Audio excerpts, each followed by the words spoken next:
আলহামদুলিল্লাহ, আল্লাহ পাকের দরবারে অসংখ্য শুকরিয়া আদায় করছি। আল্লাহ পাক আমাদেরকে বজরপুর কেন্দ্রীয় জামে মসজিদের উদ্যোগে বাৎসরিক তাফসিরুল কোরআন মাহফিল ইসলামী জালসায় উপস্থিত হওয়ার মতো সুযোগ দান করেছেন। আমার ভাইয়েরা, আমার বন্ধু, ও বজরপুরের যুবকেরা শোনো শোনো, ও বজরপুরের এলাকাবাসী শোনেন। আল্লাহ রাব্বুল আলামিনের পয়গম্বর ছিলেন হযরত সুলাইমান আলাইহিস সালাম। তিনি কিন্তু সারা পৃথিবীকে লালন পালন করেছেন, সারা পৃথিবীর বিচার ব্যবস্থা চালু পরিচালনা করেছেন। সারা পৃথিবী সুলাইমান আলাইহিস সালাতু ওয়াস সালাম সারা পৃথিবীর শাসন করেছেন। এমন একজন নবীকে রব্বুল আলামিন যখন মৃত্যু দিলেন, দেখেন চিন্তা করে, কিতাবের মধ্যে এসেছে সুলাইমান আলাইহিস সালাতু ওয়াস সালাম যখন মৃত্যুবরণ করলেন, নবী কিন্তু বসার মতো সুযোগ পান নাই। কথা বলেন ঠিক কিনা? সুলাইমান নবী মৃত্যুবরণ করেছে দাঁড়ানো অবস্থায়। আল্লাহ পাক তার ওখানেই হুকুম দিয়েছেন, আজরাইল, আমার পেয়ারা নবী সুলাইমান সারা পৃথিবীর রাজত্ব করেছে। ওই সুলাইমান নবীর মৃত্যুর সময় আমি আল্লাহ নির্ধারণ করেছি, ও দাঁড়ানো অবস্থায় আছে, লাঠিতে ভর করে থাকা অবস্থায় তার জানটাকে তুমি আজরাইল কবজ করে নাও। চিল্লা বলেন আল্লাহু আকবার। আমার ভাইয়েরা, আমার বন্ধুগণ, পৃথিবীর জমিনে দুইজন বাদশাহ, দুইজন ব্যক্তি সারা পৃথিবীর শাসন আমল পরিচালনা করেছেন। সারা পৃথিবী তারা শাসন করেছেন। এদের মধ্যে একজন হলো হযরতে সুলাইমান নবী, আর আরেকজন হলেন হযরতে জিলকারনাইন আলাইহিস সালাম। আল্লাহ রাব্বুল আলামিন এই জিলকারনাইন বাদশার ঘটনা কথাগুলোকে সূরাতুল কাহাফের মধ্যে বর্ণনা দিয়েছেন। তিনি সারা পৃথিবী পরিচালনা করেছেন, সারা পৃথিবীর শাসন ব্যবস্থা তার হাতেই ছিল। তার মনের ইচ্ছা জাগলো, এই দুনিয়া যেহেতু আমি নিজে শাসন করি, নিজে দুনিয়ার শাসন ব্যবস্থা পরিচালনা করি, আমি দুনিয়ার একজন বাদশাহ, আমার ইচ্ছা জেগেছে আমি যেন সারা জীবন দুনিয়ার মধ্যে বেঁচে থাকি, মৃত্যুবরণ না করি। সুলাইমান আলাইহিস সালাম যেমন মৃত্যুবরণ করেছেন, ইব্রাহিম আলাইহিস সালাম তিনিও আল্লাহ রাব্বুল আলামিনের পয়গম্বর ছিলেন, তিনিও কিন্তু মৃত্যুবরণ করেছেন। হযরতে জিলকারনাইন বাদশাহ জিলকারনাইন আলাইহিস সালাম তিনি কাবা চত্বরে রব্বুল আলামিনের কাছে দোয়া করলেন, ও রব্বুল আলামিন, আমি দুনিয়ার জমিনে থেকে যেতে চাই, মৃত্যুবরণ করতে চাই না। তুমি আমারে আবে হায়াতের পানি পান করাও, তাহলে আমি দুনিয়াতে চিরস্থায়ী থেকে যেতে পারবো। ইব্রাহিম আলাইহিস সালাম হযরতে জিলকারনাইনের দুয়ার কথাটা শুনে ফেললেন। এরপরে তিনি বললেন, ও বাদশাহ জিলকারনাইন, তুমি তো ভেবেছ দুনিয়ার জমিনে চিরস্থায়ী হয়ে বেঁচে থাকবা, আবে হায়াতের পানি পান করবা। তোমার জন্য আবে হায়াতের পানি এতটাই সহজ হবে না। আমি তোমার একজন সফর সঙ্গী দান করতেছি। ওই সফর সঙ্গীর সাথে তুমি সারা দুনিয়া ঘুরে বেড়াও, যেখানে তুমি আবে হায়াতের পানিটা পাইবা, ওই জায়গা থেকে আবে হায়াতের পানি পান করলে তুমি চিরস্থায়ী জীবনের মধ্যে থাকতে পারবা, দুনিয়াতে থাকতে পারবা। হযরতে জিলকারনাইন তার সফর সঙ্গী নিয়ে আবে হায়াতের পানি খোঁজা শুরু করলেন। এক পর্যায়ে তিনি দেখতে পাইলেন আবে হায়াতের পানির সন্ধান পাওয়ার স্থানের মধ্যে চলে গেলেন। বিভিন্ন কারণে কিতাবের মধ্যে এসেছে সফর সঙ্গী আবে হায়াতের পানি পান করার সুযোগ পাইলেন, দুর্ঘটনাক্রমে হযরতে জিলকারনাইন আবে হায়াতের পানিটাকে পান করার মতো সুযোগ পাইলেন না। এবার আবে হায়াতের পানি না পান করার কারণে দিন দিন যেতে যেতে তার মৃত্যুর সময় কাছে চলে আসলো। মৃত্যুর সময় কাছে আসার পরে তিনি তার ছেলে মেয়ে সন্তানদেরকে ডাকলেন, বললেন, ও আমার সন্তানেরা রে, এই সারা পৃথিবী আমি জিলকারনাইন রাজত্ব চালিয়েছি। আমার হায়াতের জিন্দেগির মধ্যে আমার আমার সকল সম্পদের মালিক তোমরা হয়তোবা আমি মৃত্যুর পরে হয়ে যাইবা। আমি মৃত্যুর পরে তোমরা এই সম্পদগুলোকে নিজেরা বন্টন করে নেবা। তবে আমার মৃত্যুর পরে দুনিয়ার মানুষদেরকে শিক্ষা দেওয়ার জন্য তোমাদেরকে একটা ওসিয়ত করলাম। ও আমার সন্তানেরা, আমার ওসিয়ত হলো, যখন আমি মৃত্যুবরণ করব, আমার মৃত্যুর পর তোমরা এলাকার মানুষদেরকে নিয়ে যখন জানাজার নামাজটা পড়াইবা, কাফনের কাপড়ের মধ্যে আমারে পেঁচাইবা। এরপরে যখন জানাজার নামাজটা শেষ হয়ে যাবে, তারপরে আমার দুইটা হাত কাফনের মধ্য থেকে বাহির করে প্রশস্ত করে দেবা। সন্তানেরা জিজ্ঞাসা করলো, বাবা যান, দুনিয়ার জমিনে থাকা অবস্থায় আপনি ধন সম্পত্তি টাকা পয়সার পেছনে ঘুরেছেন ঠিকই, এত ধন সম্পত্তি টাকা পয়সা থাকার পরেও আপনি মৃত্যুর পরে আবার সম্পদের লোভে নাকি মানুষের কাছে চাওয়ার জন্য হাতটাকে প্রসারিত করে দেবেন। জিলকারনাইন বলছেন, সন্তানেরা শোনো শোনো, তোমরা যেমনটি ভাবতেছো আসলে ব্যাপারটা কিন্তু এমনটি নয়। আমি মানুষদেরকে জানাতে চাই, মানুষদেরকে বুঝাইতে চাই, এই দুনিয়ার বাদশাহী, দুনিয়ার রাজত্ব আমি জিলকারনাইনের হাতেই ছিল। আমি ইচ্ছা মতো মানুষদেরকে টাকা পয়সা অর্থ সম্পদ বন্টন করেছি, ইচ্ছা মতো টাকা সম্পদ জমা করেছি। আমার সম্পদের কোনো অভাব নাই, আমার টাকা পয়সা গাড়ি বাড়ির কোনো অভাব নাই। এরপরেও আজকে মৃত্যুর সময় আমি জিলকারনাইন দুনিয়ার বাদশাহ খালি হাতে কবরের মধ্যে চলে যাইতেছি। আল্লাহু আকবার। আমার ভাইরা, বুঝার চেষ্টা করেন, আমরা দুনিয়ার জমিনে টাকা পয়সা ধন সম্পত্তি এগুলো নিয়ে পড়ে আছি, আবার আমরা এটাও জানি আমরা মৃত্যুবরণ করব। সুতরাং মৃত্যুটা আমাদের হবে, মৃত্যুর পরে আমি আপনি একমাত্র নিজের আমল ছাড়া দুনিয়ার বাড়ি গাড়ি টাকা পয়সা ক্ষমতা কিছুই নিয়ে যেতে পারবো না। কথা বলেন, কথা বলেন। সুতরাং জিলকারনাইন দুই দেশের পৃথিবীর দুই প্রান্তের সফরকারী যাকে বলা হয়, তিনি পৃথিবী সফর করেছেন। আল্লাহ পাকের পক্ষ থেকে তার কাছে কুদরতি একটি বাহন ছিল, যে বাহন দিয়ে তিনি সারা পৃথিবী সফর করতেন। এই জন্য তাকে জিলকারনাইন, পূর্ব পশ্চিমের বাদশাহ বলা হতো। তিনি সারা পৃথিবীকে শাসন করেছেন। এরপরেও মৃত্যুর সময় তাকে খালি হাতে দুনিয়ার মায়া মহাব্বত ছেড়ে চলে যেতে হয়েছে। কথা বলেন ঠিক কিনা? এজন্য আমরা যদি মনে করি আজকে আমি অমুক ক্ষমতাশালী হয়েছি, আমার এলাকার মধ্যে সবচাইতে বেশি জমি, এলাকার মধ্যে আমার সবচাইতে বেশি টাকা, এলাকার মধ্যে বড় ব্যবসা, এই চিন্তা ভাবনা নিয়ে সমাজের মধ্যে দাম্ভিকতা দেখিয়ে, অহংকার করে, ক্ষমতার প্রণলম দেখিয়ে সমাজে যদি চলাফেরা করতে থাকি, তো আপনি হয়তোবা সমাজের মধ্যে মানুষের ভয়ে সম্মান পাবেন, কিন্তু মানুষের আপনি চলে যাওয়ার পরে আপনার পেছনে গালিগালাজ করবে। কথা বলেন, কথা বলেন।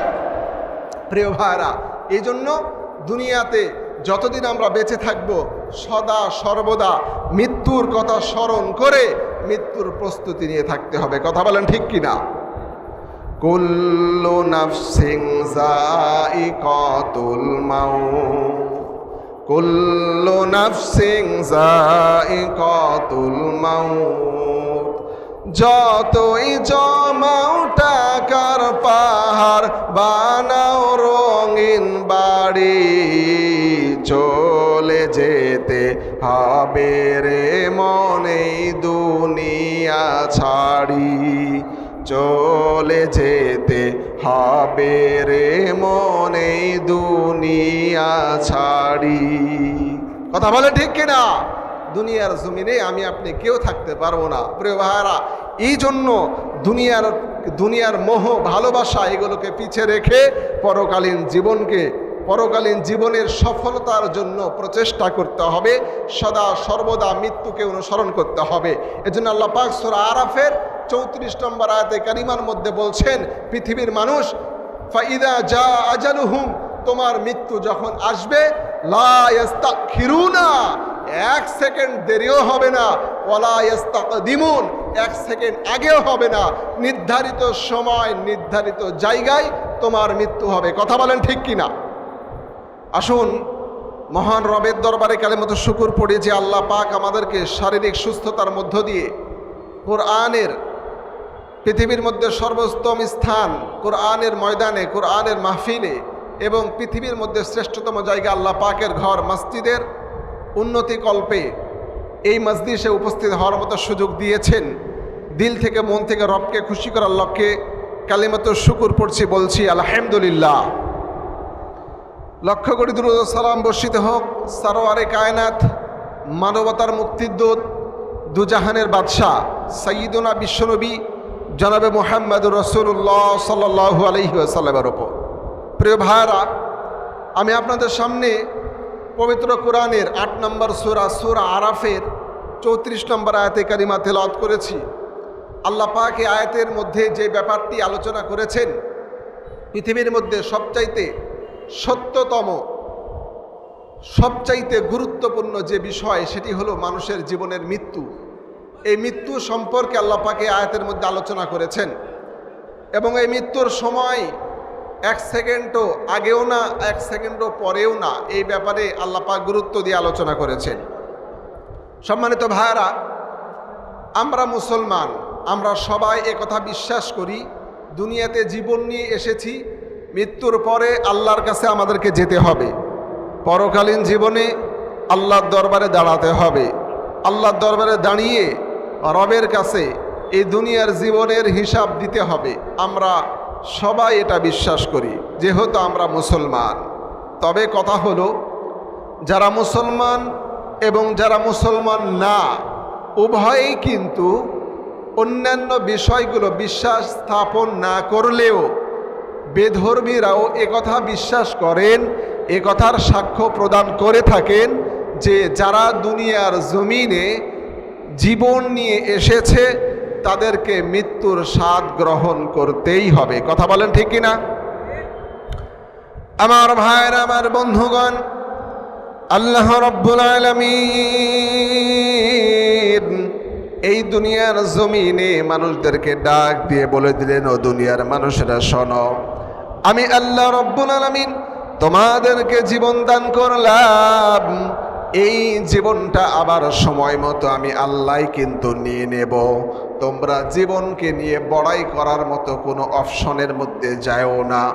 আল্লাহ পাক বললেন, ওয়ালিকুল্লি উম্মাতিন আজাল। ও দুনিয়ার মানুষেরা রে, দুনিয়ার জমিনে তোমাদেরকে সংক্ষিপ্ত সময় দিয়ে আমি আল্লাহ প্রেরণ করে পাঠায় দিলাম। এই সংক্ষিপ্ত সময়টা হলো প্রত্যেক জাতির জন্য। এই সময়ের শেষ একটা সীমানা আছে, শেষ একটা মাধ্যম আছে। আল্লাহ পাক বলছেন, শেষ মাধ্যমটা হলো বান্দা, তোমার মৃত্যুর মাধ্যমে তোমার দুনিয়ার জীবনের হায়াতের আমি আল্লাহ ইতি টানার ব্যবস্থা করে দেব। আল্লাহ পাক বলছেন, বান্দা শোনো, فَإِذَا جَاءَ أَجَلُهُمْ لَا يَسْتَأْخِرُونَ سَاعَةً وَلَا يَسْتَقْدِمُونَ। আল্লাহ রাব্বুল আমিন বললেন, বান্দা শোনো, কত গুরুত্বপূর্ণ কথা। فَإِذَا جَاءَ أَجَلُهُمْ, বান্দা যখন তোমার মৃত্যুর সময় চলে আসবে, ওই মৃত্যুর সময়টা এমন একটা নির্ধারিত সময়, লা ইস্তাখিরুনা, 1 সেকেন্ডও আগে নয়, লা ইস্তাখিরুনা, 1 সেকেন্ডও পরে নয়, আবার ওয়ালা ইস্তাকদিমুন। বান্দা খেয়াল করে মনে রাখা দিও, 1 সেকেন্ডও আগে এবং পরে তোমার মৃত্যু হবে না। নির্ধারিত সময় আমি আল্লাহর পক্ষ থেকে তোমাদেরকে যেটা জানিয়ে দিলাম, ওই নির্ধারিত সময়ে তোমার মৃত্যু হয়ে যাবে। সুতরাং প্রিয় মুহতারাম ভাইয়েরা আমার, গভীর মনোযোগ দিয়ে দিল দিয়ে বোঝার চেষ্টা করেন। আমার আল্লাহ জানা দিলেন, দুনিয়ার মানুষ, তোমরা দুনিয়ার জমিনে ক্ষমতা পাওয়ার পরে, টাকা সম্পদের মালিক হওয়ার পর, দুনিয়ার জমিনে বড় বিজনেসম্যান হওয়ার পর, দুনিয়ার জমিনে বড় টাকাওয়ালা গাড়িওয়ালা বাড়ি হওয়ার পর, দুনিয়ার মধ্যে তোমরা অহংকার করে বেড়াচ্ছ। ও বান্দা, দুনিয়ার জমিনে তোমরা যে বড়ত্ব দেখিয়ে বেড়াইতেছ, বান্দা আমি আল্লাহ তোমার মৃত্যুর খবরটা আমার কাছে রেখে দিয়েছি। বান্দা শিয়াল করে দেখো তোমার হায়াতের জিন্দেগিটা কখন শেষ হয়ে যাবে। বান্দা তোমরা কেউই বলতে পারো না, আমি আল্লাহর কাছে সেই খবরটা কিন্তু রেখে দিয়েছি। আল্লাহ বলছেন বান্দা শোনো, তোমরা যেহেতু জীবন নিয়ে দুনিয়ার জমিনে গিয়েছো, এই জীবনের ইতি টানতে হবে। এই জীবনের শেষ সময় চলে আসবে কখন না জানি, তোমরা যেহেতু জানো না, এই জন্য বান্দা প্রতিনিয়ত তোমরা মৃত্যুর জন্য প্রস্তুত হয়ে যাও। আমার ভাইয়েরা, আমরা বিভিন্ন সময় আলোচনাতে শুনেছি, দেখেছি। আমরা দেখেন এই যে এবার রমজানুল মুবারকের পরবর্তীতে ঈদ হলো, ঈদের সময় আগে পরে মিলে কতজন যুবক, কত অজানা প্রাণগুলো মৃত্যুর কুলে ঢলে পড়ে তারা মৃত্যুবরণ করেছে। আমরা দেখেছি তারা কখনো কল্পনা করেছিল না আমার মৃত্যু হয়তোবা রাস্তাতে অ্যাক্সিডেন্ট হয়ে যাবে, আমার মৃত্যু হয়তোবা লঞ্চের মধ্যে হবে, অথবা পানিতে ডুবে আমি মারা যাব। কখনোই সে কিন্তু কল্পনা করে নাই। এই জন্য আল্লাহ পাক বান্দাদেরকে বারবার সতর্ক করে বলেছেন, তোমার মৃত্যু যখন আসবে কোথায় পলায়ন করবা? ওয়ালাউ কুনতুম ফি বুরুজিম মুশাইয়াদা, তুমি মনে করেছো সুন্দর 20 তলা বিল্ডিং বানাইছি, সুন্দর 10 তলা বিল্ডিং করেছি, সেই প্রাসাদের মধ্যে লুকায়া থাকবো, সেই প্রাসাদের মধ্যে আজরাইল আসতে পারবে না, ওই চিন্তা ভুলে যাও। আল্লাহ বলছেন বান্দা তুমি যেখানেই থাকো না দুনিয়ার জমিনে, মৃত্যু তোমাকে গ্রহণ করতেই হবে। কথা বলেন ঠিক কিনা? আমার ভাইরা, আমার বন্ধু, আল্লাহ রব্বুল আলামিন হযরত ইদ্রিস আলাইহিস সালাতু ওয়াস সালামের কথাটাকে কোরআনে হাকিমের মধ্যে উল্লেখ করে দিয়েছেন। আমার ভাইরা, আমার বন্ধু, আমার যুবক ভাইরা, দিল দিয়ে বোঝার চেষ্টা করেন। হযরত ইদ্রিস আলাইহিস সালাতু ওয়াস সালামকে রব্বুল আলামিন একটা অফার দান করেছিলেন। সুবহানাল্লাহ পড়েন। ইদ্রিস নবীকে আল্লাহ পাক অফার দিলেন। জিবরাইল আলাইহিস সালাতু ওয়াস সালাম ইদ্রিস নবীর দরবারে চলে আসলেন। আসার পর ইদ্রিস নবীকে জানায়া দিলেন, ও আল্লাহর নবী, আল্লাহর পক্ষ থেকে আপনার জন্য একটা অফার দান করা হয়েছে। জিবরাইল আলাইহিস সালাতু ওয়াস সালামকে জিজ্ঞাসা করলেন, কি অফার আল্লাহ পাক আমাকে দান করলেন? জিবরাইল আমিন আলাইহিস সালাম জানায়া দিলেন, ও আল্লাহর নবী ইদ্রিস, শুনেন শুনেন, এতদিন পর্যন্ত আপনি আল্লাহ পাকের জন্য একটা ইবাদত বন্দেগী করেছেন, তো আল্লাহ আপনাকে একটাই সওয়াব দান করেছে। রব্বুল আমিন আজকে আপনাকে অফার দান করলেন, আজ থেকে যদি আপনি একটা আমল করেন, একটা আমলের বিনিময়ে আল্লাহ পাক আপনাকে 2টা নেকি দান করবেন। সুবহানাল্লাহ পড়েন। এই সুবহানাল্লাহ বলেন। আল্লাহ রব্বুল আমিন জানালেন, বান্দা শোনো, মান জাআ বিল হাসানাতি ফালাহু আশরা আমসালিহা। পৃথিবীর মানুষেরা শোনো শোনো, আমি আল্লাহ আমার নবীর উম্মতের জন্য অফার দিয়ে দিলাম, আমার বান্দারা যদি একটা নেক আমল করতে পারে, আমি আমার বান্দাদেরকে একটা নেক আমলের বিনিময়ে 10টা সওয়াব তাদেরকে দান করে দেব। সুবহানাল্লাহ পড়বেন না? আল্লাহ পাক আমাদের জন্য একটা আমল করলে 10টা সওয়াবের ঘোষণা দিয়েছেন। আর ইদ্রিস আলাইহিস সালাতু ওয়াস সালামকে রব্বুল আমিন একটা নেকি করলে একটাই সওয়াব দিতেন।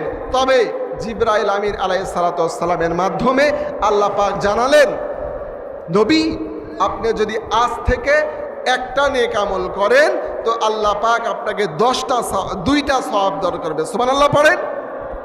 আমার ভাইরা, আমার বন্ধুগণ, ইদ্রিস আলাইহিস সালাতু ওয়াস সালাম আল্লাহর দরবারে জানার জন্য বললেন, ওগো রব্বুল আলামিন, এতদিন পর্যন্ত একটা আমল করেছি, একটা সওয়াব দান করেছেন, কিন্তু আজকে থেকে নিয়ে একটা আমল করলে 2টা সওয়াব দান করবেন। এটা বড় আমার জন্য সৌভাগ্যের ব্যাপার। সুতরাং ভাই জিবরাইল, আমি জানতে চাই আমার আল্লাহ রব্বুল আলামিন এই দুনিয়ার জমিনে আর কতদিন হায়াত দান করেছেন, আমার আর কতদিন জীবন দুনিয়ার জমিনে আছে। কারণটা হলো, আমি যদি আমার হায়াতের সীমানা জেনে নেই, তাহলে রব্বুল আলামিনের দরবারে আমি বেশি বেশি ইবাদত বন্দেগী করতে পারবো। জিবরাইল আমিন বললেন, ওহে নবী যান, নবীজি শোনেন, আপনি কতদিন বেঁচে থাকবেন সেই খবরটা কিন্তু আমার কাছে নাই। তার কারণ হলো আল্লাহ পাক হায়াত মৌতের বিষয়ে একজন ফেরেশতার জিম্মাদারি দিয়েছেন, তার নাম হলো মালাকুল মৌত হযরত আজরাইল। সুতরাং আপনার হায়াত কবে শেষ হয়ে যাবে, আপনার মৃত্যু কবে হবে, এই খবরটা হযরতে আজরাইলের কাছ থেকে জেনে নিতে হবে। তবে কথা হলো, আজরাইলের অফিস, আজরাইলের দফতর এখানে নয়, প্রথম আসমানে নয়, দ্বিতীয় আসমানে নয়, সরাসরি চতুর্থ আসমানের মধ্যে হজরতে আজরাইল আলাইহিস সালাতু ওয়াস সালামের অফিস অপেক্ষামান। আল্লাহু আকবার। আমার ভাইরা, জিবরাইল আমিন বললেন, আজরাইলের অফিস, আজরাইলের দফতর হলো চতুর্থ আসমানে। সুতরাং আপনার হায়াতের খবর, আপনি আর কয়দিন বেঁচে থাকবেন, এ কথাটা জানার জন্য আমাদেরকে চতুর্থ আসমানে যেতে হবে, আজরাইল আলাইহিস সালামকে জিজ্ঞাসা করতে হবে। কথা বলেন ঠিক কিনা? আমার ভাইরা, আমার বন্ধু, গভীর মনোযোগ দিয়ে বোঝার চেষ্টা করেন। আল্লাহ পাক রব্বুল আলামিন এই হায়াত দিয়ে দুনিয়ার জমিনে আমাদেরকে পাঠিয়েছেন। হায়াতের সীমা কখন শেষ হয়ে যাবে আমি আপনি কেউ বলতে পারবো না। এই জন্য হজরতে ইদ্রিস আলাইহিস সালাম আল্লাহর কাছে আবেদন করলেন। জিবরাইল আমিনের মাধ্যমে আল্লাহ পাক জানায় দিলেন, ও জিবরাইল, তোমার ডানার উপরে করে আমার নবী ইদ্রিসকে নিয়ে চতুর্থ আসমানে চলে যাও। ইদ্রিস আলাইহিস সালামকে নিয়ে চতুর্থ আসমানের মধ্যে জিবরাইল নিয়ে চলে গেলেন। এবার হজরতে আজরাইল আলাইহিস সালামের দফতরের সামনে যখন চলে গেলেন, দফতরের সামনে যাওয়ার পরে বর্তমান দুনিয়ার জমিনে কোনো হেড অফিসারের রুমে ঢোকার পূর্বে অনুমতি লাগে, লাগে না লাগে? কথা বলেন। অফিসারের রুমে ঢোকার পূর্বে যেমনি অনুমতি নিতে হয়, জিবরাইল আমিন আলাইহিস সালাম অনুমতি নেবার জন্য হজরতে আজরাইলের গেটের মধ্যে নক করলেন এবং বললেন, আজরাইল, তোমার অফিসের মধ্যে আমি জিবরাইল আসতে চাই। আজরাইল আলাইহিস সালাম বলছেন, আমার সর্দার, যেহেতু জিবরাইল আমিন আলাইহিস সালাম সকল ফেরেশতাদের সর্দার, তার তো কোনো অনুমতি লাগে না। এরপরেও তিনি বলছেন, আজরাইল, আমার অনুমতি লাগে না সেটা আমি জানি, কিন্তু আমার সাথে এখন যেই ব্যক্তিটা আছে, দুনিয়ার একজন নবী আমার সাথে তোমার দরবারে এসেছে, তার তো অনুমতি নিতে হবে। এই জন্য তোমার কাছে আমি অনুমতিতে নক করেছি, দরজায় তোমাকে নক দিলাম। এক পর্যায়ে অনুমতি দেওয়া হলো। অনুমতির পরে হজরতে জিবরাইল আমিন আলাইহিস সালাম হজরতে আজরাইলকে জিজ্ঞাসা করলেন, ভাই আজরাইল, আমি তোমার কাছে একটা বিষয় জানতে এসেছি। তুমি যে মৃত্যুর খবর মানুষের রেখে দাও, তোমার দফতরে লিখিত আছে। আমি জানতে চাই, আল্লাহর নবী হজরতে ইদ্রিস আলাইহিস সালাম আর কতদিন দুনিয়ার জমিনে বাঁচবেন? আমার ভাই, আমার বন্ধুগণ, জিবরাইল আমিন আলাইহিস সালামের এই প্রশ্ন শুনে হজরতে আজরাইল আশ্চর্য হয়ে গেলেন। আল্লাহু আকবার। হজরতে আজরাইল আশ্চর্য হয়ে গেলেন। তিনি বলতেছেন, ও জিবরাইল, শোনেন, আমি আজ সকাল থেকে এখন পর্যন্ত একটা বিষয় নিয়ে পেরেশানির মধ্যে ছিলাম। পেরেশানির বিষয়টা হলো, আজকে রব্বুল আমিন সকালবেলা আমাকে মৃত্যুর যে লিস্টটা দিয়েছেন, ওই লিস্টটার মধ্যে দেখতেছি হজরতে ইদ্রিস নবীর নাম লেখা আছে। সময়টা আর কয়েক সেকেন্ড বাকি আছে, এবং আশ্চর্যের ব্যাপার হলো, ইদ্রিস নবীকে রব্বুল আলামিন চতুর্থ আসমানের মধ্যে মৃত্যুর কথা নির্ধারণ করে লিখে দিয়েছেন। চতুর্থ আসমানে ইদ্রিস নবী জানটা কবজ করতে হবে। কিন্তু আমার কাছে আশ্চর্যের ব্যাপার হলো, আর কয়েক সেকেন্ড বাকি আছে। এই কয়েক সেকেন্ডের মধ্যে দুনিয়ায় আছে ইদ্রিস নবী, সে আসমানের মধ্যে কেমনে আসবে? আল্লাহু আকবার। ইদ্রিস নবী চতুর্থ আসমানে চলে এসেছেন।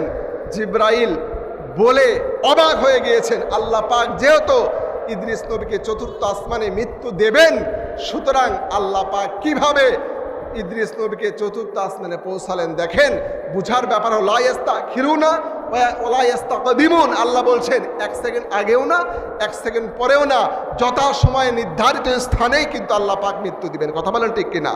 সুতরাং ইদ্রিস নবী দুনিয়া থেকে নিজ উদ্যোগেই নিজে চতুর্থ আসমানে এসেছেন। আল্লাহ পাক চতুর্থ আসমানে তার জান কবজের ব্যবস্থা করেছেন।